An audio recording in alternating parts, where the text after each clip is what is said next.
Your Excellencies, distinguished participants, ladies and gentlemen, all protocols are observed. Madam Chair, it gives me great pleasure to welcome you all to this important global conference, which is being co-hosted by UNIDO, together with the government of Austria and the International Institute for Applied Systems Analysis in this wonderful setting of the Hofburg Palace in Vienna. I want to take this opportunity to express our deepest gratitude to the governments of Italy, Germany, and Poland for their financial support of these events and also for sending their own experts to participate here as well. I would like to welcome our colleagues from the United Nations system, UNDP, the World Bank, the OPEC Fund, and also UNEP, who are also here and have sent experts. In fact, the UNDP has sent 3 of their country directors to be here, recognizing how central energy issues are to dealing with poverty alleviation. I take this opportunity also to thank Dr. Pachauri. I know how busy he is. Just 3 weeks ago, we were together in Greece in a similar event. And also to express deep gratitude to Special Envoy of the Secretary General, Ambassador Karim. He and I, up to Friday morning, were in New York on the Secretary General's Climate Advisory Group. So if we sound a little tired, it is because both of us are still suffering from jet lag. But we're all excited to be here. I'm very encouraged to see so many ministers, high-level experts in energy and economics, and industry and civil society representatives from around the world gathered here today. During the 40th anniversary of UNIDO, almost 2 years ago, in my speech there, I had promised member states that I'll work very hard to see if indeed Vienna can be an energy hub. This was just realism for me. Being head of an industry agency, I know that you cannot have competitive industrial development or transformation without a reliable energy source. And the aspiration of every nation on earth is to have a structural change to be a modern industrial economy. So we at UNIDO realize the importance of energy, cheap energy, clean energy, for such transformation to take place. And indeed, we have had good partners in Austria and also with our colleagues in IASA in looking at these issues. Energy issues, even up to 3 years ago, were not central in the development agenda. Why was this so?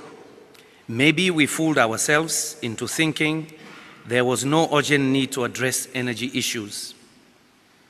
Any potential negative effects of our energy generation and end-use patterns still seemed relatively abstract to many people. Some even claimed that the science behind climate change was suspect. But recent evidence from the IPCC, McKinsey, and NASA indicate that we must redouble our efforts to keep emissions below 450 parts per million. Some even say as low as 350 parts per million. But I leave all of that expert information to Dr. Pachauri and the IASA to tell us where we stand on this. But there is no doubt that there is a sense of urgency that something has to be done to address climate change, within which something has to be done to move towards a low-carbon economy. Our conference this week is entitled Towards an Integrated Energy Agenda Beyond 2020, Securing Sustainable Policies and Investments. Allow me to explain this a little further. We say beyond 2020 because we know now that we cannot afford to think only in the short term where energy is concerned. The lead times for change are long.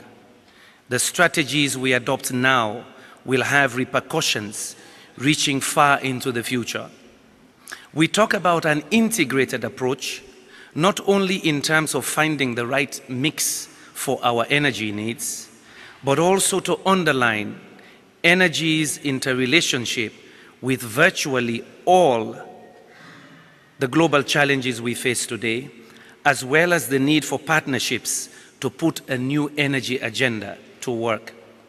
We highlight sustainable policies and investments because of the undeniable symbiosis that binds energy with the climate change agenda in particular.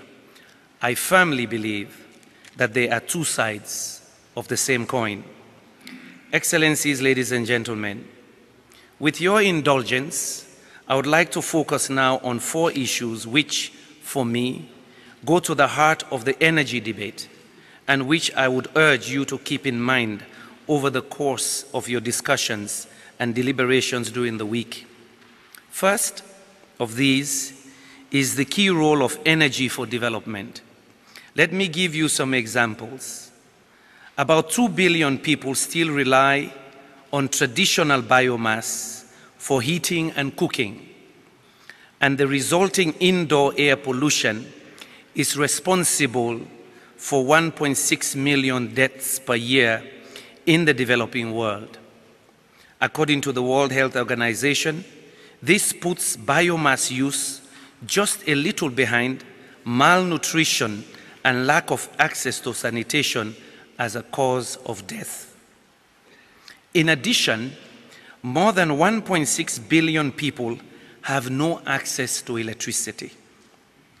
For example, 24% of the population of Africa, sub-Saharan Africa, have access to electricity.